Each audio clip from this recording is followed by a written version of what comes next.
tu thanh nệ tu càng tia rồi chắc khả năng yogu cha để saka tu thanh nệ tu càng mấy lúc cho này cha để tu nông sĩ bài ấy giờ cái lỗ ngồi về coi đồ tia cao xịn này nè tia tập bộ tha bị đó hóa ra là chả mấy tia rồi cô mua mì mà nam mì mà tia rồi cô hóa ra rồi một cái để sinh đi tôn lộc cả thuật thản tập về nhiều nhất sạp phía vậy thằng công tam tam bốc đạ công có qua công nó của ai dùng chịu bữa đó ai dùng lấy chi mô cả nó mất tập phía sĩ cô nè sĩ cô bù gió cái đó dài áo Nam mô Tassa Bhagavato Arahato Samma Sambuddhassa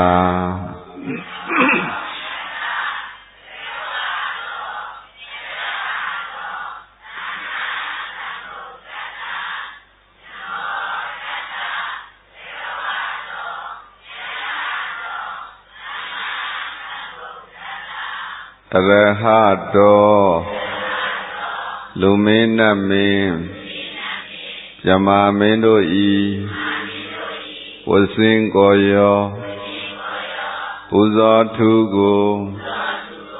Khando Mudai Babitato Arahato Tatao Ngaya Kiletama Wê qua đó mù đa bà bì thà tô Arahato Xây quê ya nai bì Mà cao mù gô Piu đô mà mù Piu đô mà mù Chán gì đô mà mù đa bà bì thà tô Arahato Kiletamam Tabonyango Aung do mu Nain do Muddhabhavithato Arahato Tantarase Kang Kwetuko Pe Phie Khâu Thuyên Tâu Tiên do Muddhabhavithato Tamma Sambuddhassa Mà phao mà biang Tia mango Tia magu Tia bu nham phie Thô tuyên yuê Ti miên đó Muddhabhavithato Tata Bhagavato Aitariya Dhamma Yatta Tiri Kama Payata Mi Bông Chao Lý Nê Piết Dung Đó Mù Đó Thôမြတ်စွာဘုရားအားနမောနမမိရှိခိုးပါ၏ရှင်ဘုရားနမောနမမိကိုယ်နှုတ်နှလုံးသုံးပါးပြောင်းပြော့မန်ကိုလျော့၍ကြော့ရိုးကျိုးလက်စုံမိုးကားရှိခိုးပါ၏ရှင်ဘုရားအလုံးပြည့်ခြင်းကိုရှိခိုးပူဇော်ပါသူတိုင်းနဲ့သူကံလို့တရားကောင်းစဉ်တရားမြည်ကိုမသားပါဒီနေ့ညမှာကံကြောင်းကောင်းမကောင်းကံတို့ရဲ့အကျိုးပေးပုံကံကျိုးတရားတို့စမ်းကြယ်ပုံကိုနည်းနည်းဟောပြခြင်းပါတယ်လူတိုင်းသုံးနှုံးနေကြတဲ့ကံဆိုတဲ့စကားလုံးသည်ဘာလို့ဆိုလို့သလဲဆိုလို့ရှိရင်မြန်မာလိုတူဆုံးကျင်းဆုံးဘာသာပြန်ဖွင့်ဆိုရလို့ရှိရင်ကံဆိုတာသည် a low bally. Cancela Bali. The Natani Kayagan was the Gamano Kanlo. You are a Kone loaded low. No net your low signet Janet loaded, Duran, Kuzi Gonha Lobula. Kokayan if you loaded loco Bakan Kole. No can if you're a loga. Seka Janziraga. Every Malay the can't the milk queji lucian, count it low, Shula. Kauna leve, Kilo ni jarabe, Macauna le, Kilo mi jarabe. Every Macamhu, low sugo, can look corre low, just tinting, changing in Titabo, low body. Pura bada went to the Sinoma. A nation shiame, a dinia, nation shiame. Kanja Kamatakata Tamaditi Kane Kanjogo Tishi Nale Mudi, Matimachi Titame, Tinya Mashimachi Shitame, Tinya Pichinja. Along with the Gune Kanjam, Kandavotiari, Mammy out of Quay. Lingali the Chana Jalone, Timbi Jamari, Along Lapida, Sujiba. Kaum mu, Macau mu, a low soup, Kang hu Kolidi, Kaum mu, Macau mu, a low soup. Kang hu Kolidi Kaumu Macaumu a low soup Kang hu Kolidi Kansara Kaumu Macaumu a low di Kauna go Pilo Nida Lebe Kamabe Macauna go Pilo Dale Kaune logo Pilo Ni Bakanko Kudokan Macaumu go Pilo Nidaga Akudokan Tanitani a loady miare, loady showde Loady lonely jare, load sojaro Palodi mia lojara barimia pione jara le solushi Cambo Oinobrita Manida Kone loade Kayagandi, no net yore was the Gandhi Seka Jane Manokani Mshiula. Tani Rama Kayagan was the Manokani, Miao Mia Shinivare Sorot, Tala, Tani the Boa Boa Dandia, the Shao Solushi, Dredgibo, Pilo Tade, Candidi, Nenela Miamiala Miao Mia Mshiula. No come Shine de Candi, go the Dina Shiame. Kaniado, Miapiave, Kaunadile, Pamabe, Macaunale, Pamabe, Kaune Gandhi, Pajubi, Kaunjo go be valley me, Kaunjo dinchi nanda de go peswa nainaga, Kudokam, Macaune, Judy go pondana, Mew ne, Pimaga, Akudokam, no? So, Kaumakaungam, Pusimam, Kansan Jayami, Kaumakaungam, Pusimam, Kansan Jayami, Kaumakaungam, Pusimam, Kansan Jayami. Kaunekan, Macaunekan, Pilo Taramia, Lagapia Mala, Jubima. Kauneku Ganego, Putayino, Sanzaya me. Kauna Buye, Sanzari. Macauna Rego Buyino, Kayame. Takalejaloshi, Ovena, Matemman, Nainari, Mayunji, Naila, only Jubiri. Yala Jale, Kaunjuri, ဘယ်ကနေပြီးတော့ဘလို့ဖြစ်လာမှန်းကိုမသိဘာလို့လို့အစဉ်ပြေတယ်ဘာပြောအောင်မြင်တယ်ဘလို့နေရင်ထိုင်ရင်းနဲ့ကိုကောင်းကျိုးတွေသည်ဒလဟောကိုလှိမ့်သိမ့်ပြီးတော့ကိုယ်စီကိုဥတည်ပြီးတော့ဝင်လာတာမျိုးဒါကုသိုလ်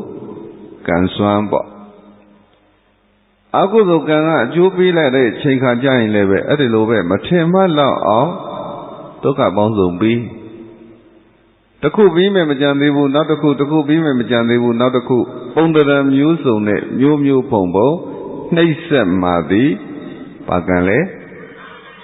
အကုသိုလ်ကံကတိပရိသတ်ထဲမှာဘုန်းကြီးတို့ကုသိုလ်သီးသန့်ပဲအကုသိုလ်နည်းနည်းမှမရှိပါဘူးဆိုတဲ့သူတွေရှိရလားအကုသိုလ်ကြီးပဲကုသိုလ်နည်းနည်းမှကိုမရှိဘူးဆိုတဲ့သူရောရှိလားရောနှောနေကြတယ်နော်ကောင်းတာတွေပြုလုပ်တာလည်းရှိသလိုမကောင်းတာတွေလုပ်တာလည်းရှိတာပဲ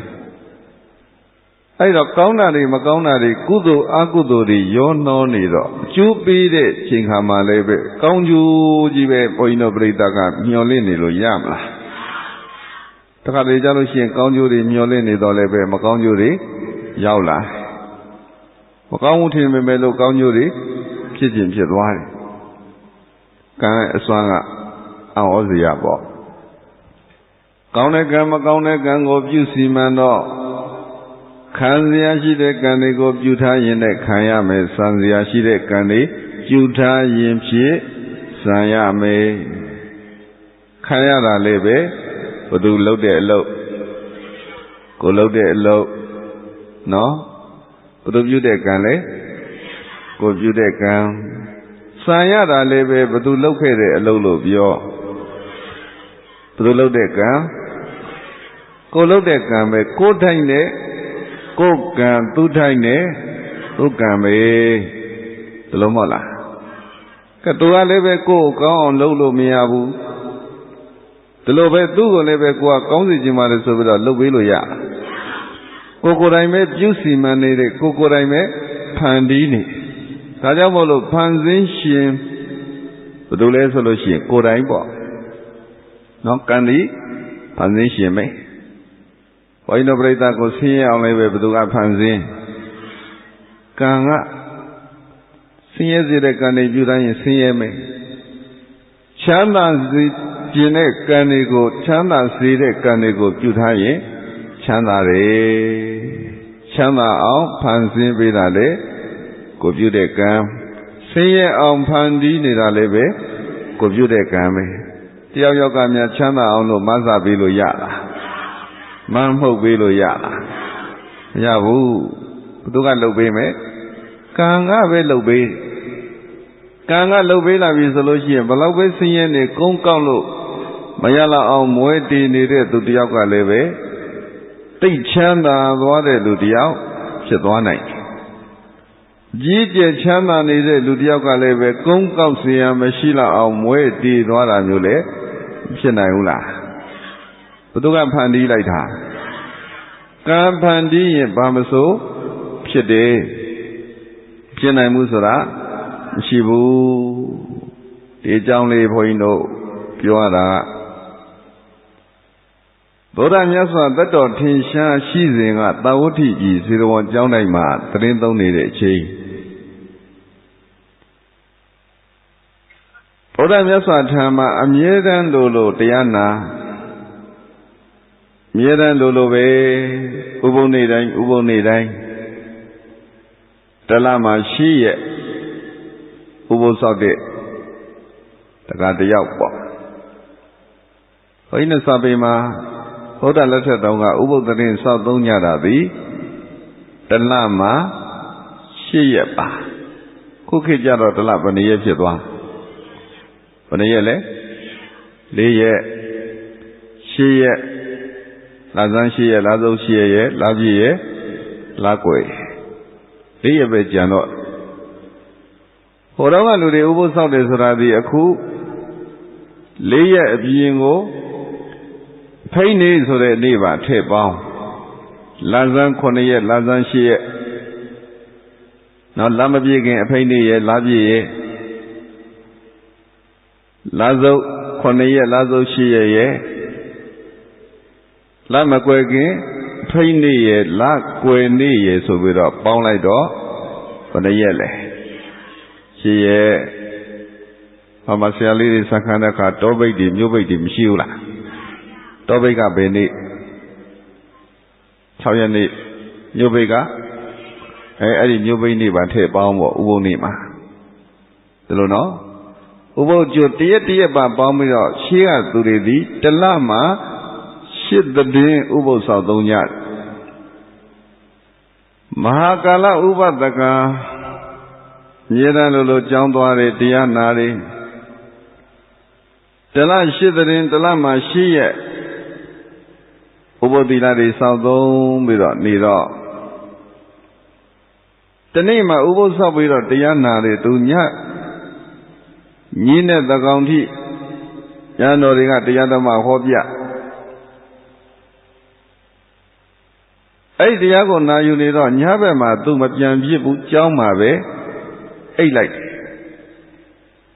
Who was that any Emiliano? Jama Ala Ubonima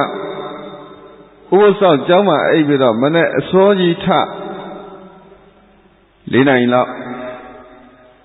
Yana de me look the one John I dream I see the Yiga Bam Yana did a chain. Home you there, the court Yaka lebe. A day up. How train call you get it, yet another. Naka Ludiga wine like that. Yada baby like that, take him up. Give me the up ye in it. Down I take go Yaula. Eri Mahakala Uba Taka Tagaji Yana did it, na Yaude, Ching Hajara, to Kola de Osadogo. Kicha Loai The Koa Kolo Yonwai To Kola de Osado, to Kola de Yadanado go the Ubo de Gayi Nama Yicha Birodua Trap Yidwai Nagalu de Laila Kajaro, the Madui Yanadone Labuleja Baby Bok Koda Kodene Mibi Sara Nielo Yadila To Kora Hoya To Mokovu To Kore to Mobu Dodo Lebe Koyulade Osa Dodi to Nina Machine The Chalu di Nama Tiama Mishibu, a young Nama Miao Over the year, Mio Pomobio, Mahobabu, Natanyalo, Ubo Samida Mayology and John and Mamijiba The Jalo Diana Vare Bema Madwababu Mielanebe Dila South Him with the Ubo Sound Duva Danam Yoso, Downman, Noka, Yaulare Duri, Dota the Egyptian Duri, Piolo, Mayao Downmano Mayabu, the Ko Kuma Dudogon, Yang Sound Kola Vida, Dabulaja Mida Chingajama, Ubo de Bali Baline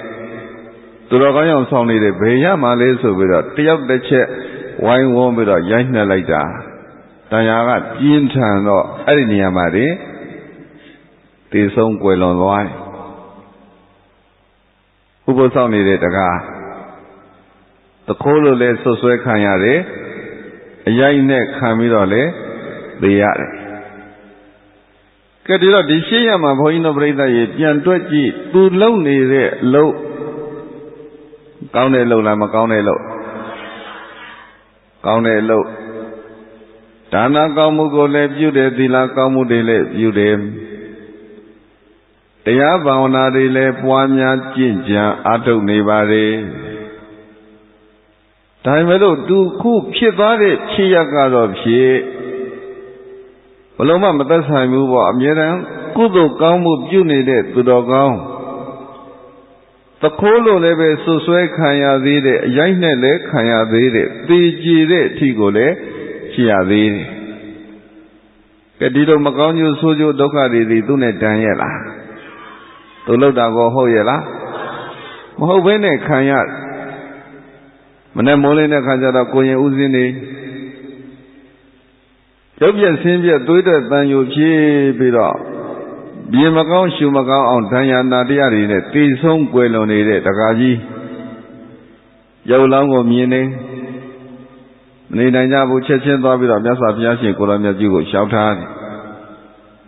ဘုံတော်ကြည်တော်မူသောမြတ်စွာဘုရားတရားတပည့်တော်တို့သည်ဒီမနေ့မှာစိတ်မကောင်းစရာချင်းရာကိုတွေ့မြင်ခဲ့ရပါတယ်မြတ်စွာဘုရားဘုရားတပည့်တော်တို့သည်စိတ်မကောင်းစရာဖြစ်ရာတစ်ခုကိုတွေ့ကြုံခဲ့ရပါတယ်မြတ်စွာဘုရားမာကာလဥပဒကဒီတကားကြီးသည်ယရဏသုံးပါးကိုသက်ဝင်ယုံကြည်ပါတယ်မြတ်စွာဘုရားဘုရားတရားသံဃာယနာမြတ်သုံးပါးကိုအမြဲတမ်းဥထိတ်ထားကကုသိုလ်ကောင်းမှုတွေပြုနေတဲ့သူပါမြတ်စွာဘုရားဘုရားလည်းယုံကြည်တယ်တရားလည်းယုံကြည်တဲ့သံဃာတော်ရှင်မြတ်တွေကိုလည်းယုံကြည်အားကိုးတယ်ဒါနကောင်းမှုကိုလည်းပြုပါတယ်မြတ်စွာဘုရားသီလကောင်းမှုကိုလည်းအမြဲတမ်းကိုပြုလုပ်နေပါတယ်မြတ်စွာဘုရားတလမှာရှစ်တဲ့နော်မလွတ်စီအောင်ဥပုသ္တိကိုလည်းစောင့်သုံးနေပါတယ်မြတ်စွာဘုရားတရားဓမ္မတွေကိုလည်းနာယူပါတယ်လိုက်နာကျင့်သုံးနေတဲ့သူပါမြတ်စွာဘုရားဒါပေမဲ့လို့အဲ့ဒီတခါကြီးသည်တဲ့ခုချိန်ခုခါမှာမထေမဘွယ်ရာဖြစ်ရတဲ့ကြုံတွေ့ပါတယ်မြတ်စွာဘုရားမခိုးပါပဲနဲ့တခိုးလို့လည်းဆွဆွဲခံရပါတယ်မြတ်စွာဘုရားတော့ဒီတကားကြီးခိုးတဲ့သူဟုတ်ရဲ့လားမဟုတ်တော့လည်းပဲသူဘလို့ဆွဲခံရတခိုးလို့ဆွဲခံရမတန်မယာရိုက်နဲ့ခံရပါတယ်မြတ်စွာဘုရားအဲ့တော့ဘုရားတပည့်တော်တို့စဉ်းစားစရာရှိပါတယ်အမြဲတမ်းကုသိုလ်ကောင်းမှုတွေပြုနေတဲ့သူကုသိုလ်ကောင်းမှုတွေပြုလုပ်နေတဲ့သူတော်ကောင်းသည်ဘယ်အတွက်ကြောင့်ဒီလိုဆိုကြတွေရလာပါသလဲမြတ်စွာဘုရားကဲကုသိုလ်ကောင်းမှုပြုနေတဲ့သူတကယ်ရတဲ့နာသည်ဆိုကြလားကောင်းကြလားဘာကြိုးရတဲ့နာသူလုံးနေတာတစ်သက်လုံးမကောင်းတာပါရဲ့လားမကောင်းတာဘာမှမပါဘူးမကောင်းတာဘာမှမလုပ်ဘူးတကယ်သူတော်ကောင်းကြတော့မှဒုက္ခရောက်တယ်သူတော်ကောင်းမှဖြစ်နေသူတော်ကောင်းဒုက္ခရောက်နေတယ်အဲ့ဒီလိုမျိုးခြေနေဆိုတာမသိတော့ပါဘူးမြတ်စွာဘုရားတဲ့ဘာကြောင့်ဒီလိုဖြစ်ရတာပါလေမြတ်စွာဘုရားရှင်ကိုရောမြတ်ကြီးမိကြတဲ့စကားရဆိုလို့ရှိရင်ကောင်းတာလုံးရင်ကောင်းကျိုးရပါလေမကောင်းတာလုံးမှမကောင်းကျိုးရပါတယ်လို့မြတ်စွာဘုရားဟောကြားတာရှိပါတယ်အခုဟာဒီတကားကြီးစီကောင်းတာလုံးရဲ့သားနဲ့ဘာအတွက်ကြောင့်မကောင်းကျိုးကိုရနေသလဲဆိုတဲ့အဓိပ္ပာယ်ပေါ့ကဲဒီလိုမျိုးခြေနေတွေဘုန်းကြီးတို့ပြိဿမှာလည်းပဲအနိနာပတ်ဝန်းကျင်မှာလည်းပဲမရှိဘူးလားသူတော်ကောင်းတွေပါဖြစ်နေလေဒုက္ခရောက်သူတော်ကောင်းတွေဒုက္ခရောက်တဲ့သခိုးမဟုတ်တဲ့သူတွေဒုက္ခရောက်နေတဲ့တကယ်စင်မှန်ခိုးတဲ့သူတွေကလွတ်သွားတယ်ခုနကကြည်ခိုးတော့ခိုးတဲ့နဲ့ယူလာတဲ့သူခိုးလာတဲ့သခိုးကအရိုက်ခံရတာမခံရဘူးသူကလွတ်သွားတယ်သူတော်ကောင်းကဘာဖြစ်လဲရိုက်နဲ့ခံရကောင်းတာလုပ်တဲ့သူတွေမှာဆိုးကျိုးဖြစ်မကောင်းတာလုပ်တဲ့သူတွေကကောင်းကျိုးတွေရကမောက်ကမတွေဖြစ်နေတာဘာကြောင့်ပါလဲပေါ့တန်တရားဖြစ်စရာတွေဖြစ်လာပြီကောင်းကျိုးလုပ်ရင်ကောင်းကျိုးရတယ်မကောင်းကျိုးလုပ်ရင်မကောင်းကျိုးရတယ်ကောင်းမကောင်းကံပြုစီမံခံစားကြရမည်ကောင်းတဲ့ကံကိုပြုရင်စံစားရမယ်မကောင်းတဲ့ကံကိုပြုမှသာလျှင်ခံရမယ်ဆိုတဲ့ဗုဒ္ဓစကားတော်မရှိဘူးလားခဲအဲ့ဒါကတော့ဘုန်းကြီးတို့ပြိဿရေမမှန်ဘူးလားမှန်တယ်ကာမနိယမဘရောမှမပြောင်းဘူးကောင်းတာလို့ကောင်းကျိုးပဲမကောင်းတာလို့ရင်မကောင်းကျိုးပဲသို့တော့ဒီတကာကြီးရဲ့ချီးရမှာကြည့်လိုက်တဲ့ခါကျတော့ပြောင်းပြန်ဖြစ်သူလုံးနေတဲ့အလုပ်ဒီကောင်းတာကိုပြုလုပ်နေပါလေဒါပေမဲ့လို့သူရလာတဲ့အကျိုးတရားကိုကြည့်လိုက်ပြန်တော့မကောင်းတဲ့အကျိုးတွေကိုရနေတယ်ဒီလိုကမပြောင်းတိပြောင်းပြန်ဖြစ်နေတာသည်ဘာကြောင့်ပါလဲမြတ်စွာဘုရားနော်မကောင်းတာလုပ်တဲ့သူတွေကြီးပွားချမ်းသာနေတယ် ကောင်းတာလုပ်တဲ့သူတွေကဆင်းရဲနှိမ့်ချနေတယ်မကောင်းတာလုပ်တဲ့သူတွေကအောင်မြင်တိုးတက်နေတယ်ကောင်းတာလုပ်တဲ့သူတွေကမအောင်မြင်မတိုးတက်ဘူးဒီဖြစ်ရတဲ့ဘုန်းကြီးတို့တန်မြဖြစ်เสียမျက်စိလဲเสียတွေတွေ့လာကြုံလာတဲ့အခါမှာတချို့ကံရဲ့အကျိုးသဘောပေါက်နားမလည်လို့ရှိရင်အဲ့ဒီမှာယူမမြင်မှားတွေဖြစ်သွားတတ်တယ်အဘမဟုတ်လို့လေဗုဒ္ဓတရားတော်ကောင်းတာလုပ်ပြီးတော့ဗမာကောင်းကျိုးရလို့လေမကောင်းတာလုပ်နေတဲ့သူတွေဗမာဒုက္ခဖြစ်လို့လေကြည်သမ်းမအောင်ကြီးပွားနေလိုက်တာတိုးတက်နေလိုက်တာချမ်းသာနေလိုက်တာ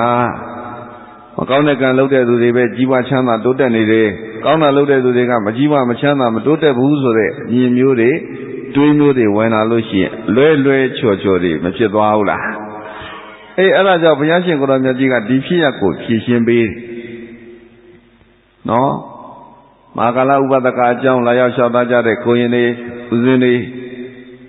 ပရိသတ်တွေပေါ့အလုံးသောပရိသတ်ကိုဗုဒ္ဓမြတ်စွာကမိန့်ကြားတော်မူတယ်ကြောက်ကဖြစ်လာတဲ့စိတ်နေတဲ့ကြောက်တောင်းကြီးကိုပြန်လဲဖြိုခွင်းသလိုပဲကိုပြုတ်လိုက်တဲ့ကံကသာလျင်ကိုပြန်ပြီးတော့ဖြစ်စည်းနိုင်ပါလေမြတ်စွာဘုရားပေးတဲ့ဥပမာစိတ်ဆိုတာသည်ဘယ်ကဖြစ်တာကြောက်ကဖြစ်လာတာကြောက်ကဖြစ်လာတဲ့စိတ်ဒီကြောက်တဲ့ကိုမှကြောတယ်အဲ့ဒီခါမှာဒီကြောက်တုံးကြောက်ခဲတွေကိုခွဲချေမယ်ဆိုလို့ရှိရင်စိတ်နဲ့ခွဲရတယ်ဝီစီတွင်းတွေဘာတွေတူးတဲ့အခါဆက်တွင်းတွေဘာတွေတူးတဲ့အခါမှာအောက်ကကြောက်ဖြာခံနေပြီဆိုလို့ရှိရင်ထိတ်မှာပါတတ်ရတယ်စိန်သွားတတ်စိတ်ကဘယ်ဖြစ်လာကြောက်ကဖြစ်တဲ့စိတ်ဒီဘာကိုဖြိုခွဲလဲကြောက်ကိုဖြိုခွဲတယ်နော်ကြောက်ကဖြစ်တဲ့စိတ်နဲ့ခွဲမှဒီကြောက်ပြီးကွဲနိုင်အဲ့ဒီလိုပဲတဲ့ကိုယ်ကဖြစ်လာတဲ့မကောင်းမှုအကုသိုလ်ကံဒီကိုယ်ကိုပြန်ပြီးတော့ဖြစ်စည်းတယ်ကိုယ်ပြန်ပြီးတော့ဖြစ်စည်းမှသည်သူများမဟုတ်ဘူးကဲဒီဖြစ်ရမှာတချို့ကဒီလူတွေနားမလဲဘူးမသိဘူးသေးသေးချာချာမစုံစမ်းဘူးသူတော်ကောင်းမှမသိလူဆိုးတခိုးမှမသိသူတို့ကြောင့်ဒီဥပဒကကြီးသိရတယ်သူတို့ကြောင့်ဒီလူကြီးသူတော်ကောင်းကြီးဒုက္ခရောက်ရတယ်သူများအပြစ်မြင်မှဆိုလို့နော်ဖြစ်လာတဲ့အကြောင်းတွေဒီသူများပြစ်လားကိုယ်ပြစ်လားကိုယ်ကြောင့်ဖြစ်လာတဲ့ကံကိုပြုလိုက်တဲ့ကံဒီတဲ့ကိုယ်ကိုပြန်ကဒုက္ခပေးမယ်ကြောက်ကဖြစ်တဲ့စိတ်ဒီကြောက်တောင်ကြီးကိုပြုတ်ခွဲနိုင်တယ်လို့ကိုယ်ကဖြစ်လာတဲ့ကံကိုပြုတ်ခဲ့တဲ့မကောင်းကံဒီကိုယ်ကိုပြန်ပြီးတော့ဖြစ်စည်းပါလိမ့်မယ်ချက်သားတို့တဲ့သင်တို့သည်ဟောဒီမဟာကာလဥပဒကရဲ့ပြစ္ဆုတ်ပံခြင်းနေပြစ္ဆုတ်ပံဘဝကိုသာသင်တို့သည်တိကျမြင်ကြပါလေဟောလွန်ခဲ့တဲ့တိတ်ခါကာလမှာပြုခဲ့တဲ့မကောင်းကံတွေကိုသင်တို့သည်မသိနိုင်ဘူးမမြင်နိုင်ပါဘူးမသိကြပါဘူးမမြင်ကြပါဘူးဒီအတွက်ကြောင့်မို့လို့တွေးခေါ်ယူဆတွေမလွဲမှားစေခြင်းလို့ဘုန်းကြီးတို့ပြိဿကသိထားမယ်ကံဆိုတဲ့နေရာမှာကံသည်နှမျိုးအတိတ်ကံနဲ့ပြစ္ဆုတ်ပံကံပြောပါဘာကံနဲ့ဘာကံကဲအတိတ်ကံဆိုတာဘယ်တော့မှလှုပ်ထားတာဟိုလွန်ခဲ့တဲ့အချိန်ကာလတွေကပြုလုပ်ထားတဲ့လွန်ခဲ့တဲ့ဘဝပေါင်းများစွာကပြုလုပ်ခဲ့တယ်အဲ့ဒါဘာကံလဲလက်ရှိချိန်ခါမှာပြုနေတာကပစ္စုပ္ပန်ကံကဲပစ္စုပ္ပန်ကံဒီလက်ရှိဘဝအတိတ်ကံဆိုတာကလွန်ခဲ့တဲ့ဘဝပေါင်းများစွာဘဝပေါင်းများစွာတန်တရားမှာပြုလုပ်ခဲ့တဲ့ကံကဲအတိတ်ကံနဲ့ပစ္စုပ္ပန်ကံနဲ့နှစ်ခုအရေးအတွက်ချင်းနှိုင်းယှဉ်လိုက်လို့ရှိရင်ဘယ်ဟာကများမယ်လို့ထင်လဲဘယ်သူကများဘာလို့များတိတ်ကံဆိုတာကဘဝပေါင်းများစွာပစ္စုပ္ပန်ကံဆိုတာကဒီတဘဝတည်းနော်ဒီတဘဝတည်းနဲ့ကိုလွန်ခဲ့တဲ့ဘဝများစွာနဲ့ရှင်ကြည့်ရင်ဘဝများစွာကများမှာပဲအတိတ်ကံတွေမြောင်များစွာရှိနေမယ်ဟိုတိတ်ကကိုပြုခဲ့တဲ့ကံတွေကိုကြည့်လိုက်ရင်ကောင်းတဲ့ကံတွေလည်းများပြားရှိမယ်မကောင်းတဲ့ကံတွေလည်းများပြားရှိလိမ့်မယ်နော်ကံကောင်းတွေလည်းပဲအများကြီးပဲကံဆိုးတွေလည်းအများကြီးပဲ Let alone Leshi, Jingama Balabin County, Dolebe. Diwa Macaune Canigo, that the long beauty, Dolebe, they don't have Duma, Macaun Caniga, Shinaula, Shinainabe. Did the Chalini, Boino Breda, ye Colomia uno. Did the Chalini Colomia Bucalidi, somewhat Chida Kajiba. Jama Jamuri, somewhat Chida Kajada, somewhat Chiganima, Kabiro. Asari Jeme Mame Lila Mesolo Yala. Oh, Nessa Rego got Sadin, Sama Rego got Jelaya, Palaya, Malaya, the Lomola. The Sadin, Sama, Sarego got Majella, Mapala, Mamala, Vene, Chigani, the Yenaya, Lolama, Kamangalan Goyong Jello Yala. Niabu, I love it, Bissell Bank and the County. Leshi Jingama County Vade Melo Tekakala Long Ere Jingakala de Mapuke Kanego Jilajano Macau Gani Mianeyin Macau Gani Bachine Pajuya me Macau Mayana Macau Yanane Leshi Jingama Maudani Lonere Macauna de Lonere Diwa ma kudokan bandakuma mashi agudokanida shineredu dilubama macau Gomuya kayakanle macau mabu wazikan no muya macau mumanokan sekang sinakanle mashibu Bahama macau Dodalebe tu jiwa chana ni dute aumyenere suradi Poino Bredaka Matha Pisoban Kanyaula Take Kanyaula They don't have a shake. Kongere. They don't have Kongelushin, Tiwama, Macondo Leve, Kongju, Mayanaula. They don't have Macongere, Miyake resolution, Leshi, County Melo, Maconju, Mayanaula. Kailoli Quajiba, take a net, Bisobank and Naku, Sessa, Pongo, Mienailushin. What about one? Mologa let the Lord see, let the Lord in a Jibida. The one Gomyasi Miada Jibida, how did do them, Kanya Dane, Dokayo de, did do them Macauman, Jiwani, the Dolomio Mielamen, no. Kumagala Ubadaka Boino, Diwama, do appear, Bama Biozia Mashivu, Pietizia Gomishiu. Does a long come on by the Sinjevare Kayagan was the Gamanokam. Gandoma, Longjone, Soundtain, the Jindone. Keku the Kolo, Suswe Kanyabi, the Gamako Vene, the Koswe Kanya. The Ko Maho Venele, a Yaine Kanya. Diana Diarine, Dinia Marin, Pojimbi, the Yala on Siedo Kari, Dupiare. And then Taumayin, and Mayabu to the check, go to check, Doda 20, the Logi. Why war Yantan like or ye can be in the Ubo Deji, Minnesota, Takanaya, Dipiapa. I don't mess up Yaji, Goramajiga, Chitado Ode. Dania Machijane, Dania Moyane. Kudokan, Agudokan Soda, Badoma Mapabiamu Kudokanga, Kaunjo Goda, Beme, Agudokanga, Macaunjo Goda, Pele me. The teacher the Mata Kudokandi Bajobe Kaunjo Be me Agudokan Bajobe No Kudala Anawiza Duka Wibaka Lakana Kudala Kudozore the body of the Anawiza Duka Wibaka Lakana Abi Kinji Kaundo Jogo Beijing the Walakana Shibabe Kudo yet the Bolakana, Boda Nyasa, David Prince of the Kudos Radi, Apie Kine, Kaunjo Bede, Soba, Apie Kinya, Kaunjo Mia, Beda Miakudo, Apie Kinya, Kaunjo Mia, Beda Miakudo, Abye Ginya Kaunjo Mia ပေးတာမြတ်ကုသိုလ်ဆိုပါမှတ်မိသွားအောင်သုံးက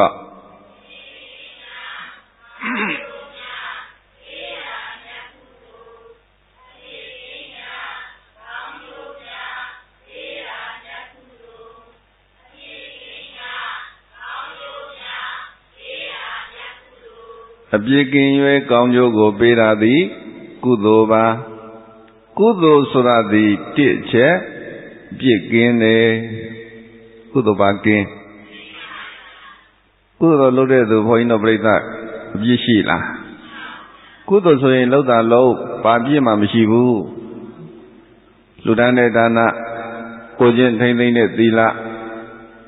နော်တရားဘာဝနာပွားများတာပြစ်ရှိရလားပြစ်မရှိဘူးကုသိုလ်လုပ်ရင်ဘာပြစ်မှမရှိဘူးကုသိုလ်လုပ်လို့အပြစ်ရှိတယ်ဆိုလို့ရှိရင်အဲ့ဒါပြောတဲ့သူသာမှားလိမ့်မယ်လုပ်တဲ့သူမှားလားကုသိုလ်လုပ်ရင်ကောင်းကျိုးရအနာဝိဇ္ဇာဒုက္ခဝိပါကလက္ခဏာပြစ်ကင်းတဲ့ကောင်းကျိုးကိုပေးတယ်ကုသိုလ်သည်ဘာကျိုးပေးကဲသူနဲ့ဆန့်ကျင်မဲ့အကုသိုလ်အကုသလသာဝိဇ္ဇာဒုက္ခဝိပါကလက္ခဏာအကုသလအကုသိုလ်ဆိုတဲ့သဘောတရားသည်သာဝိဇ္ဇာဒုက္ခဝိပါကလက္ခဏာအပြစ်ရှိခြင်း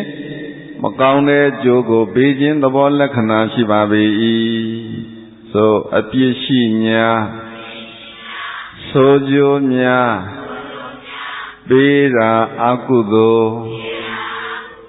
အပြစ်ရှိများဆိုကျိုးများပေးတာအကုသိုလ်အပြစ်ရှိများဆိုကျိုးများပေးတာအကုသိုလ်အပြစ်ရှိတဲ့ဆိုကျိုးဒုက္ခကိုပေးတယ်ဆိုတာဒီဘယ်လိုလဲကုသိုလ်ကဘာကျိုးပေးအကုသိုလ်ကဆိုကျိုးပေးတယ်ကုသိုလ်သည်အပြစ်ကင်းတယ်အကုသိုလ်သည်ပြစ်ရှိတယ်ကိုမျက်မြင်ကတော့ဖြစ်မဟာကာလဥပဒကဥပုံဆောင်နေတဲ့တကားကြီးသည်တဲ့ကုသိုလ်တွေပြုနေတာလားအကုသိုလ်တွေပြုနေတာလားကုသိုလ်လုပ်နေတဲ့အလုပ်တွေဒီအပြစ်ရှိတဲ့အလုပ်လားအပြစ်ကင်းတဲ့အလုပ်လားအခုရလာတာကဘာကြိုးရတခြားစီဖြစ်နေတယ်နော်လောက်ရနဲ့အကျိုးပေးနဲ့မကိုက်ညီဘူးသူ့လောက်ရသည်ကောင်းတဲ့အလုပ်သူရတဲ့အကျိုးသည်မကောင်းတဲ့ဆိုကျိုးတခြားစီဖြစ်တယ်။သာမန်လူတွေအမြင်မှာတော့ဖြစ်အံ့ဩစရာကြီးပေါ့ဘလို့ဖြစ်တာလဲသူတော်ကောင်းတွေကောင်းကျိုးရမယ်ဆိုမသူတော်တွေဒုက္ခရောက်မယ်ဆိုဗမာလေးသူတော်ကောင်းတွေပဲဒုက္ခရောက်တယ်မသူတော်တွေဒုက္ခမရောက်ဘူး။ဘာများဖြစ်တာလဲဘာများဖြစ်တာလဲလို့မထင်နဲ့အဲ့မှာမြတ်စွာဘုရားကရှင်းပြခြေသားတို့ဒီမှာကာလဥပဒကကြီးသည်လွန်ခဲ့တဲ့ဘဝတစ်ခုမှာမကောင်းမှုအကုသိုလ်ကိုသူသည်တဲ့ပြုခဲ့ပါတယ်အဲ့ဒီအချိန်တုန်းကရတရားတကိုးတမြတွေကတိတ်တောင်းညံဒီရွာကိုဖြတ်တန်းသွားတဲ့သူမှန်သမျှဒီတောအုပ်ကိုဖြတ်သွားတဲ့သူမှန်သမျှတောထဲမှာရှိနေတဲ့သခိုးတမြတွေကတိုက်ခိုက်လူရက်လူယူလူလည်းတပစ္စည်းလည်းယူတိတ်ဆိုးသွားနေတော့ဒီတောအုပ်ကြီးကိုဘယ်သူမှဖြတ်မသွားရဘူးမသွားလို့ကလည်းမရဘူးဒီတလမ်းမရှိကုံရောက်ကုံဝယ်သွားတဲ့သူတွေခရီးသွားတဲ့သူတွေအကြောင်းမျိုးမျိုးနဲ့သွားလာကြတဲ့သူတွေမှာဒုက္ခတွေရောက်ကြနောက်ဆုံးဒီသတင်းတန်းကြီးအုပ်ချုပ်မင်းလုံနေတဲ့မင်းကြီးထံကိုသတင်းပေါက်ကြတော့မင်းကြီးကလည်းအဲ့ဒီမှာမင်းချင်းယောက်ျားတစ်ယောက်ကိုလွတ်ထားတယ်စစ်သည်ဘုရားရဲမက်တွေနဲ့လုံခြုံရေးအတွက်ပေါ့မဲအဲ့ဒါခရီးသွားတဲ့သူတွေကိုကူညီဒီဘက်အဆက်ကနေပြီးတော့တောဒီဘက်ဆက်ကနေပြီးတော့ဟိုဘက်ကိုရောက်တဲ့အထိပို့ပေးလိုအပ်တဲ့စစ်သည်ရဲမဲ့အရေးအတွက်ကိုသုံးပြုလက်နဲ့မျိုးစုံလိုချင်ရာကိုသုံးဆိုပြီးတော့မင်းမိတ်မင်းအာဏာနဲ့သူ့ကိုစီမံခွင့်စီစဉ်ခွင့်ပေးလိုက်အုပ်ချုပ်ခွင့်ပေးတယ်ပေါ့ဒီလမ်းခရီးကသွားတဲ့သူမှန်သမျှသည်သူ့ခွင့်ပြုချက်ရှိမှသာလေ သွားလို့ရမယ်သူခွင့်မပေးရင်သွားလို့မရဘူးသူသဘောမတူရင်သွားလို့မရအဲ့တော့တနေ့မှဒီမင်းကြီးယောက်ျားဒီတာဝန်ရှိတဲ့သူပေါ့သူတာဝန်ယူနေတဲ့အချိန်ခါမှာလင်မယားနှစ်ယောက်ရောက်လာဇနီးဖြစ်တဲ့သူကသိတ်ချောသိတ်လှရွယ်ရလည်းငယ်ငယ်ရုပ်ကလည်းပဲချွေးမောလှပတော့ဒီတာဝန်ကျနေတဲ့တော့အုပ်ဆောင်နေတဲ့သူလုံခြုံရေးတာဝန်ယူရတဲ့သူကစိတ်ထဲမှာဖောက်ပြန်တယ်ဒီမျိုးသမီးကိုသိတ်လိုချင်တယ်တိတ်ကိုချစ်ခင်သွားတယ်သူစိတ်ကိုသူချိုးနေပါတယ်မကောင်းတဲ့စိတ်မှန်းသိတော့အတန်တန်ချိုးနေနှိပ်ကိုပြီးတော့ဟာမလုပ်သေးဘူးမကောင်းဘူးဘလို့မှဆုံးမလို့မရသူတို့ရောက်လာတဲ့အချိန်ကလည်းပဲညအတော်လေးမှောင်ရီတရောအချိန်လေးရောက်နေပြီနောက်ကျနေပြီဆိုတော့ဟိုဘက်တော့အုပ်ရဲ့ဟိုဘက်ကိုပို့ဖို့အချိန်ကလည်းမရှိတော့အဲ့တော့သူကပဲစီစဉ်ပေးတယ်မင်းတို့လင်မယားနှစ်ယောက်ဇနီးမောင်နှံနှစ်ယောက်အဲ့ဒီမှာပဲတဲကြခိုကြနေစရာလည်းစီစဉ်ပေးတယ်စားစရာလည်းစီစဉ်ပေးသူ့ကြံစီနဲ့ပေါ့ဒီမှာတဲကြမနေ့ကျတော့မှဟိုဘက်ကိုပို့ပေးမယ်ဒီနေ့တော့အချိန်မရှိတော့ဘူးညမောင်ကြီးသွားလို့ရှိရင်ဟိုမှာသခိုးဓမြတွေဒါကြလောက်ကြံရင်လောက်ကြံနေဦးမယ်လမ်းမှာအန္တရာယ်တွေ့ရင်တွေ့နေဦးမယ်စိတ်မချရတော့ဘူးမသွားနဲ့တော့လိုက်မပို့နိုင်ဘူးမနေ့ဖြင့်မနေ့စောစောကြမှာပို့ပေးမယ်ဆိုပြီးတော့သူကကြံစီနဲ့ဆွဲထားညကြတော့အဲ့ဒါဒီသူပိုင်တဲ့ဗရမ ्या ပျောက်ပါတယ်ဆိုပြီးတော့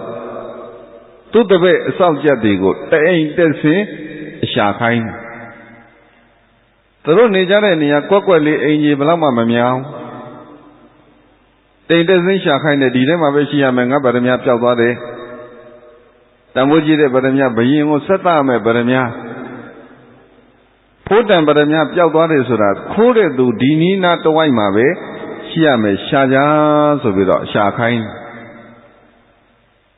နော်တကယ်ပြောက်တာဟုတ်ရဲ့လောက်ကြံတာနော်သူ့ဗရမ ्या ကိုခုနကခရီးသွားဇနီးမောင်နှံနေတဲ့အိမ်မှာကျွတ်တင်ပြီးတော့ဖွက်ထားသူ့ကြံစီကဘယ်နေရာပါရှိတယ်သူသိတယ်ဘယ်နေရာပါထားရမယ်ဆိုတာသူသိပြီးသားဒီတော့သောသောကဇနီးမောင်နှံနှစ်ယောက်နေတဲ့အိမ်မှာသူ့တပည့်စစ်တီရဲမဲ့တွေကတဲ့ရှာတဲ့အခါတွေ့ပြီဗရမ ्या ညတကောင်ကြီးဖမ်းလာကြတဲ့ဒီအိမ်မှာရှိတဲ့သူတို့နှစ်ယောက်ပဲဖြစ်ရဗရမ ्या ကိုတဲ့သခိုးတွေမိလာပါပြီဆရာကြီးဆိုပြီးတော့ခေါ်လာခဲ့တဲ့အခါဒီမျိုးသမီးကတော့မဖြစ်နိုင်ဘူးမိမသားကတို့လှုပ်တွေလှုပ်မှာမဟုတ်ဘူးဒီလူသခိုးပဲဆိုပြီးတော့သခိုးမဟုတ်တဲ့သူကိုသခိုးဆွဲကဲခကြီးသွားတဲ့မျိုးကောင်းသားသည်သခိုးဟုတ်ရဲ့လားသခိုးမဟုတ်တဲ့သူကိုသခိုးဆွဲသူမယားလိုချင်လို့သူဇနီးလိုချင်လို့အဲ့ဒါဘယင်းထံကိုအနှံ့ရမဲ့ဗရမ ्या မင်းဗန္နာကိုခိုးတဲ့သခိုးအရှင်ထားလို့တော့မဖြစ်ဘူး။တပည့်တွေနဲ့တယောက်တစ်ချက်ဝိုင်းဝန်းရိုက်နှက်လိုက်တော့ခရီးသွားကုန်းတဲ့အဲ့ဒီမှာနေရာမှာပွဲချင်းပြီးသေးတယ်။ကဲဘယ်သူပြုတဲ့အမှုလဲဘယ်သူလုပ်တဲ့အလုပ်လဲဆိုလို့ကြည့်လိုက်ရင်သူလုပ်ခဲ့တဲ့အလုပ်အခုထက်တူထမ်းမြသူအကျိုးပြန်ပြီးတော့မဟာကာလဥပဒကခံနေရပြီ။သူပြုခဲ့တဲ့ကံသခိုးမဟုတ်တဲ့သူကိုသူကိုယ်တိုင်ကသခိုးလို့ဆွဆွဲခဲ့အဲ့ဒီအတွက်ကြောင့်မို့လို့ဒီဘဝမှာသူဒီတစ်သက်လုံးကောင်းတဲ့သူတော်ကောင်းဖြစ်နေတာတောင်မှသူ့ကိုသခိုးလို့ဆွဆွဲသေးတယ်လို့မဟုတ်လားအဲ့ဒါမြတ်ဆွဆွဲခဲ့တဲ့အကုသိုလ်ကြီးလို့လွတ်ရဲ့လားကံဆိုတာဘုန်းကြီးတို့ပြိဿရေဘယ်ကြီးလို့မှမလုပ်ဘူးပြုထားတဲ့ကံတွေတကယ်အကျိုးပေးရမယ်ဆိုလို့ရှိရင်မပင်လေသမုဒ္ဒရာကျမ်းမြေအောင်ဝင်ပုံးလည်းမရဘူးဟိုတောင်ထိပ်တက်ပုံးလည်းမရဘူးတူလေးပါမမြင်တဲ့နေရာမှာနေလည်းမရဘူးလှိုင်ကူတဲ့နေလည်းမရဘူးရှောင်လို့ရလားကံကသာတကယ်ကျိုးပေးလာပြီဆိုရင်လည်းကိုပြုတဲ့ကံကအကျိုးပေးမယ်ဆိုရင်ဘယ်နေရာမှာတိမ်ရှောင်လို့မရဘူးရှောင်လွဲလို့မရနိုင်ဘူးလွန်ခဲ့တဲ့ဘဝမှာသူတည်တဲ့သခိုးမဟုတ်သူကိုသခိုးလို့ဆွဆွဲခဲ့တယ် အခုဒီဘဝမှာသူသည်တခိုးမဟုတ်ဘဲနဲ့တခိုးလို့ဆွဆွဲခံရတယ်ထိုက်ထိုက်တန်တန်မဲ့သူပြုတဲ့ကံသူမခံရဘူးလားကဲသူများပြုတဲ့ကံလားသူပြုတဲ့ကံသူလောက်ခဲ့တဲ့ကံအခုဩမာတော့ကလှုပ်ရှင်တော့ကတော့အကျိုးပေးပြီလားဆိုလို့ရှိရင်မပေးသေးဘူးနော်အဲ့တော့ကသူစိတ်ထင်တိုင်းလှုပ်ခဲ့တယ်ကောင်းတယ်ကိုတခိုးဆိုပြီးတော့ဆွဆွဲရိုက်နဲ့သူဇနီးသိမ့်ပိုက်ခဲ့အဲ့ဒီတော့ကဆိုလို့ရှိရင်သူသည်သူတော်ကောင်းလားလူယုံမှာဟိုဘဝမှာလူယုံမှာဒီဘဝမှာသူတော်ကောင်းလက်တော်သူတော်ကောင်းဖြစ်နေတော်လည်းပဲဘုန်းကြီးတို့ပြိဿရေလောက်ခဲ့တဲ့သူယုံမှာအလောက်ကရှောင်လို့ရလားအဲ့ဒါအရေးကြီးတယ်နော်မဟုတ်တာတွေလုံးနေကြတယ်မမှန်တာတွေလုံးနေကြတယ်ဆိုတာဒီအကျိုးမပေးခင်တုန်းကတော့ဖြစ်အကျိုးမပေးသေးတဲ့အချိန်မှာတော့ဟုတ်တုတ်ပဲတချို့ကြီးပွားချမ်းသာနေတယ်မဟုတ်တာတွေလုပ်ပြီးတော့အောင်မြင်နေတယ်ကြော်ကြားနေတယ်ထင်ရှားနေတယ်ချမ်းသာနေတယ်ဟုတ်တယ်လို့ပဲအကျိုးပေးခြင်းရောက်ပြီဆိုလို့ရှိရင်အဲ့ဒီအကောင်းမှန်သမျှသည်ကြောင်းပြန်လန်ပြီးတော့အကုန်လုံးအဆိုးဖြစ်တယ်ကျိုးမပေးသေးတဲ့အချိန်တုန်းကတော့သူစိတ်ထင်သလိုလှုပ်ခွင့်ရခဲ့တယ်သူလှုပ်ခဲ့တယ်ပေါ့ဒီဘဝမှာသူသည်ဘလောက်ပင်ကောင်းနေတော်လဲပဲတိတ်ကပြုခဲ့တဲ့အကုသိုလ်ကံကိုပြန်ပြီးတော့ခံရတယ်ချက်သားတို့တဲ့သူ့တိုင်းနဲ့သူ့ကံပါပဲတခိုးမဟုတ်သူကိုတခိုးလို့သူဆွဆွဲကြလို့သူကိုယ်တိုင်နဲ့ဆွဆွဲခံရတယ်သူများကိုသူသည်ရိုက်နှက်ခဲလို့ဒီဘဝမှာသူသည်ရိုက်နှက်ခံရတယ်ရိုက်နှက်ခံရတဲ့အရင်နေမကသေးဘူးသေအောင်ရိုက်ခဲ့တဲ့အတွက်ကြောင့်မလို့ဒီဘဝမှာသူသည်သေကျေပျက်စီးတယ်ပေါ့တကယ်လို့သာသူသေအောင်မတတ်ဘဲနဲ့ဒဏ်ရာအနာတရားဖြစ်အောင်ပဲလုပ်မယ်ဆိုလို့ရှိရင်သူလည်းဒီဘဝမှာဒဏ်ရာအနာတရားဖြစ်အောင်ပဲပေါ့ဒီလိုမဟုတ်လားကဲကိုပြုတဲ့ကံတိုင်းထပ်မတွေးမတိမ်ပြန်ပြီးတော့မခံရဘူးလားဒီပုံစံတိုင်းပြန်ဖြစ်တာပဲလောက်ခဲ့တာတွေခါလေကြလို့ရှိရင်ဘုန်းကြီးတို့ကြောက်เสียပဲကံဆိုတာဒီသိချစဉ်းစားရင်ကြောက်เสียလှုပ်ရှင်တော့ကတော့ဖြစ်အာရပါရနဲ့ပျော်ပျော်ရွှင်ရွှင်ကြီးစိတ်ပါလက်ပါနဲ့လှုပ်တယ်ခံရတဲ့အချိန်ကကြတော့မှအမလေးအပါလေးနဲ့နော်ဟာဒီလိုမျိုးမဖြစ်ချင်ဘူးဒီလိုဒုက္ခမျိုးမရောက်ချင်ဘူးဆိုလို့ရှောင်လို့ရလားမရဘူးကိုပြုတဲ့ကံကိုကိုယ်သာလင်းခံရမှာပဲကိုယ်တိုင်နဲ့ကိုယ်ကံသူ့တိုင်းနဲ့သူ့ကံချက်သားတို့တဲ့ထိုက်တန်တဲ့ကျိုးကိုသူသည်ခံရတာပါကြောက်တောင်ကနေဖြစ်လာတဲ့စိတ်ဒီကြောက်တောင်ကြီးကိုပြန်ပြီးတော့ဖြိုခွဲဖြစ်စည်းသလိုပဲကိုပြုလိုက်တဲ့ကံကကိုယ်ကိုပြန်ပြီးတော့ဖြစ်စည်းလိုက်မယ်ကဲဘုန်းကြီးတို့ပြိဿကိုဖြစ်စည်းကြည့်မှဒုက္ခပေးမှသည်သူများလုပ်တဲ့ကံလားကိုလုပ်တဲ့ကံလားကဲဘဝချပြီးတော့မှပေးခြင်းလည်းပေးတယ်တချို့ကံတွေကလက်ငင်းဒိဋ္ဌပေးတာမျိုးလည်းမရှိဘူးလားအမတန်ဆိုးတဲ့ကံတွေကြတော့နောင်ဘဝတည်းမဆောက်တော့ဘူးနော်တိရိတာတာကြီးဒီဘဝမှာရင်ချက်ချင်းကြိုးပေးကောင်းတဲ့ကြိုးကလည်းပဲဒီဘဝမှာရင်ချက်ချင်းလက်ငင်းသိတာလောက်အောင်ကြိုးပေးတာရှိသလိုမကောင်းတဲ့ကံကလည်းပဲသိတာလောက်အောင်ဒီဘဝမှာကြိုးပေးတာဒါမျိုးလည်းရှိတယ်ဒီတော့ကံကိုမရောထွေးလိုက်နဲ့မရှုပ်လိုက်နဲ့နှစ်မျိုးကွဲမှတ်ထားအတိတ်ကံနဲ့ပိဿုပံကံနော်ပိဿုပံကောင်းနေရဲ့သားနဲ့ဒုက္ခရောက်နေတာသည်ဘယ်ကံကြောင့်တိတ်ကံကြောင့်ပိဿုပံမကောင်းပေမဲ့လို့ကောင်းကျိုးချမ်းသာတွေရနေတာသည်ဘာကံကြောင့်တိတ်ကံကြောင့်ဟုတ်ပြီလားငါမဟုတ်တာတွေလောက်ရတာနဲ့ငါအဆင်ပြေနေတယ်ငါဟုတ်တာတွေလောက်ရတာနဲ့ငါဒုက္ခရောက်တယ်လို့မတွက်နဲ့ငါပြုတဲ့ကံတွေခုကျိုးမပေးလဲတစ်ချိန်ချိန်မှာကျိုးပေးမှာအဲ့တော့ဒီကံတွေကိုဘုန်းကြီးတို့ပြိဿရေမဖြောင်းနိုင်ဘူးမပယ်နိုင်သေးဘူးကံတွေချုပ်ငင်းအောင်မလုပ်နိုင်မချင်းကံတွေကဘာဖြစ်မှာလဲကျိုးပေးနေမှာတဲ့ကံရှိသမျှခံရမှာပဲဆံရမှာပါဆိုကံရှိသမျှခံကြရဆံကြရအောင်မည်ကံရှိသမျှခံကြရဆံကြရအောင်မည်ကံရှိသမျှခ ခံကြရစံကြရအောင်မည်ကံရှိရင်ခံစရာရှိရင်လည်းခံရအောင်မယ်စံစရာရှိရင်လည်းစံရအောင်မယ်အဲ့ဒါကြောင့်မလို့ဘုန်းကြီးတို့အခုကုသိုလ်ကောင်းမှုတွေကြိုးစားပြီးတော့ပြုနေကြဒါနကောင်းမှုတွေပြုနေတယ်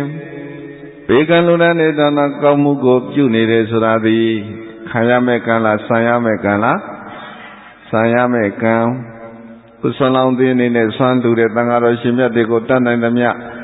ဆွမ်းဟင်းတွေလောင်းလူကြတယ်တစ်နှစ်ပြီးတစ်နှစ်17နှစ်တောင်ရောက်လာ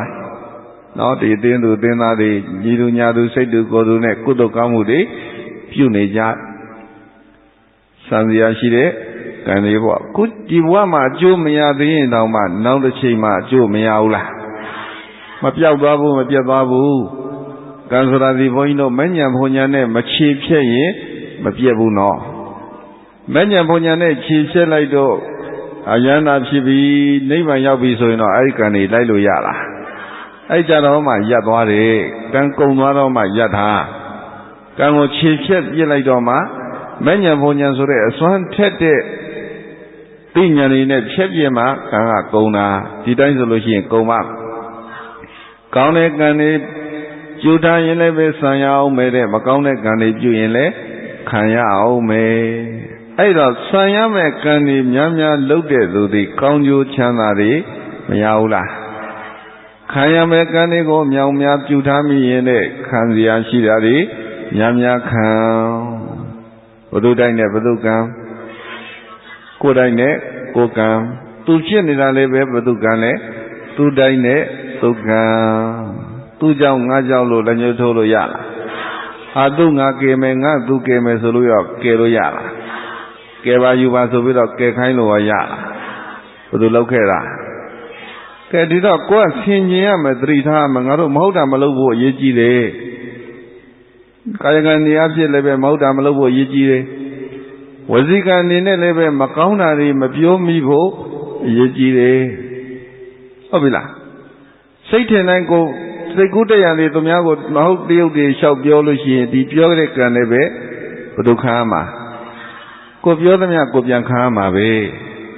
ဒေါသလျောက်ကိုကလွတ်ခနဲ့ပြောလိုက်သမျှဒီဘုဒ္ဓဆံပြန်ရောက်မယ်ကိုယ်စီကိုပဲပြန်ရောက်မှာပဲစိတ်တွေကမကောင်းတာတွေကိုတွေးတောကြံစည်နေတယ်ဆိုရင်လည်းမကောင်းတဲ့အကျိုးတွေကိုယ်စီကိုသာပြန်လာလိမ့်မယ်ဘုဒ္ဓစီလာမှာကိုယ်စီကိုလာမှာကံရှိသမျှခံကြရစံကြရအောင်မည်ကံမကုံလို့ရှိရင်လည်းဒီနိဗ္ဗာန်နဲ့လိုချင်တဲ့နိဗ္ဗာန်နဲ့ဘာဖြစ်နေမှာဝေးနေမှာခံတလက်စံတလက်ခံလိုက်စံလိုက်နဲ့ဘုန်းကြီးတို့နေခဲ့တဲ့ဘဝတွေမနှဲတော့ဘူးတန်မြတ်တစ်လျှောက်လုံးမှာကောင်းကျိုးချမ်းသာအဖို့မုံကိုလည်းခံစားခဲ့ပြီးပြီလူချမ်းသာနတ်ချမ်းသာတွေခံစားပြီးပြီခံစားမှုတဲ့ချမ်းသာဆိုတာမရှိဘူးလူမင်းနတ်မင်းတွေလည်းပဲအကျဉ်းချင်းစัจ java မင်းတွေလည်းအကျဉ်းချင်းဖြစ်ခဲ့ကြဘူးပြီဒီလိုမဟုတ်လားကဲအထက်ပိုင်းတစ်ခွင်လည်းပဲပြည့်ဆင်အောင်နှံ့အောင်လဲခဲ့ပြီးပြီပေါ့အောက်ပိုင်းမှာလည်းပဲငရဲတိရစ္ဆာန်ပိဋ္ဌာဆိုပြီးတော့သူတကယ်ဆိုပြီးတော့အောက်ပိုင်းတစ်ခွင်လည်းပဲနှံ့အောင်ဘုန်းကြီးတို့ပြိဿရေဖြစ်ဘူးခဲ့ပြီးပြီမဖြစ်ဘူးတာမရောက်ဘူးတာဆိုလို့ဘာပဲရှိတော့နိဗ္ဗာန်ပဲရှိတယ်ဒီထဲကလူတွေနိဗ္ဗာန်ရောက်ဘူးတဲ့သူပါလားဒါပဲကြံတယ်နော်လူလည်းဖြစ်ဘူးတယ်နတ်လည်းဖြစ်ဘူးတယ်မြမလည်းဖြစ်ဘူးတယ်ချမ်းသာတဲ့သူလည်းဖြစ်ဘူးတယ်ဆင်းရဲတဲ့သူလည်းဖြစ်ဘူးတယ်မဖြစ်ဘူးတာမရှိဘူးမစားဘူးတာမရှိဘူးမသုံးဘူးတာမရှိဘူးမကြုံဘူးဆိုတာလည်းမရှိဘူးမသိတော့တာရှိရမယ်ဒါတွေအကုန်လုံးကံစီမံသမျှတွေအကုန်လုံးကောင်းတာတွေလည်းဆန္ဒပြီးပြီမကောင်းတာတွေလည်းခံပြီးပြီအဲ့တော့ဒီကံတွေဒီလိုသာရှိနေလို့ရှိရင်စံတလက်ခံတလဲနေဆိုလို့ရှိရင်ပြီးကိုမပြီးနိုင်လို့ဆုံးကိုမဆုံးနိုင်လို့ဒီကံတွေကုံရချုပ်ရမြင်ရနိဗ္ဗာန်ကိုရောက်အောင်လို့ကြင်ကြံပွားများအာထုတ်နေရတယ်ကဲဒီတိုင်းသူတော်ကောင်းဘဝမှာလည်းပဲသူယုံမှလို့ဆွဆွဲခံရသူယုံမှဖြစ်နေတဲ့အချိန်ခါမှာလည်းပဲအများကသူတော်ကောင်းလို့ထင်ခံရကဲဒီလိုနေရတာမျိုးနဲ့စလို့ရှိရင်ဘုန်းကြီးတို့ပြိဿရေနိဗ္ဗာန်သွားတာကမှပုံမကောင်းလားနော်ဘယ်ကံမှမလာတော့တာဒီကောင်းဆုံးပဲဖြ ဖြစ်သားတို့ဒါကြောင့်မှကာလဥပဒကသည်သူတိုင်းနဲ့သူခံမှာသူပြုသမျှကိုသူခံရတယ်ဟိုလွန်ခဲ့တဲ့ဘဝမှာသူမဟုတ်တာတွေမကောင်းတာတွေကိုလုပ်ခဲ့လို့ထတ်တူထမ်းများမကောင်းတဲ့အကျိုးတွေကိုသူရနေတာပါသူတော်ကောင်းနဲ့မလျော်တဲ့တည်ခြင်းမျိုးနဲ့သူသိရတာဒီလည်းပဲသူများကိုသူလုပ်ခဲ့တဲ့အတိုင်းသူခံရတာပဲဟိုတော့ကသူတော်ကောင်းကိုသူကစော်ကားပေးခဲ့တယ်ပြစ်မှားခဲ့တခိုးမဟုတ်သူတို့တခိုးလို့ဆွဆွဲခဲ့တယ်ရိုက်ခဲ့နှက်ခဲ့တပ်ပြခဲ့တယ်အခုသူတခိုးမဟုတ်ပဲနဲ့တခိုးလို့ဆွဆွဲခံရတယ်ရိုက်နှက်ခံရတယ်တပ်ပြခံရတယ်သူကံအတိုင်းခံရတာပဲလို့ပြောလိုက်တော့ဒေသနာဝတ္တနိတရားနိဂုံဆုံးတဲ့ချိန်က၌ဘဟုများစွာကုန်သောပရိသတ်တို့သည်သောတာပတ္တိဖလာတိနိသောတာပတ္တိဖို့စသည်တို့သို့ပါပုနေသို့ကောင်းစွာမသွေရောက်တော်မူကြလေကုန်သတည်း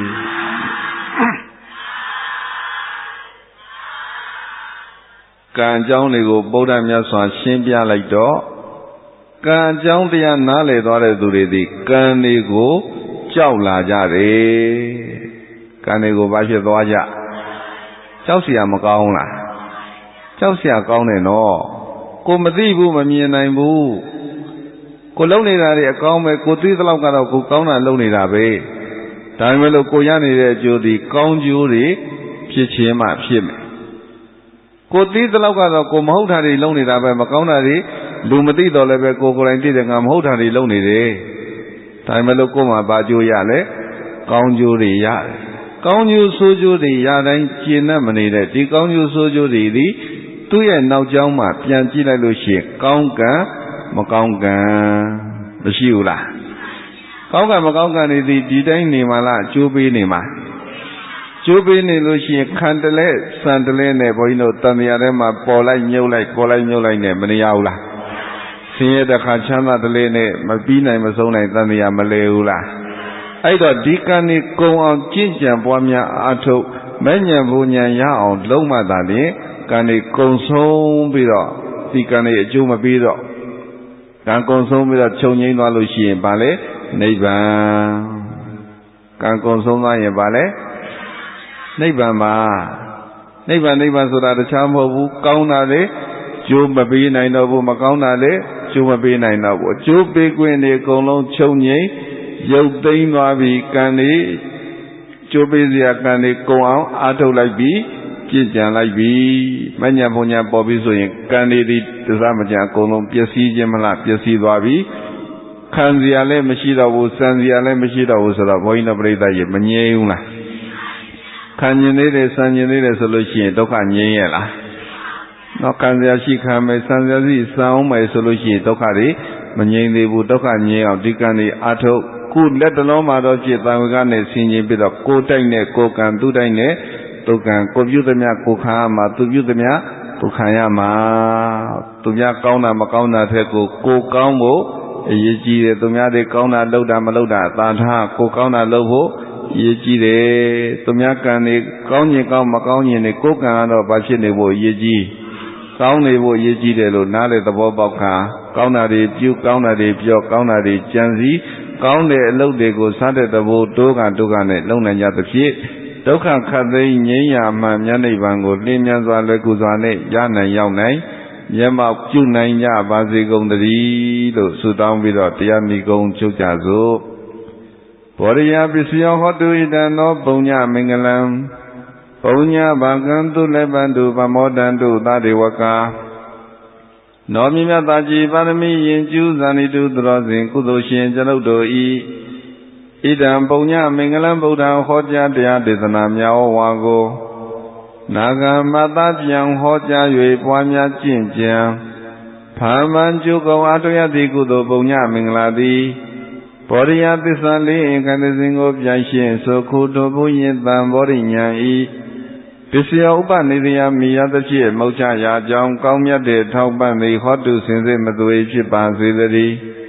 ဣဒံပုံညပါကိစ္စဗုဒ္ဓံဟောကြားတရားဒေသနာများဩဝါကိုနာဂမတပြန်ဟောကြား၍ပွားများကျင့်ကြံဖာမန်ကျုကောအတုယတိကုသိုလ်ပုံညမင်္ဂလာဤဖို့ဘာကကိုလည်း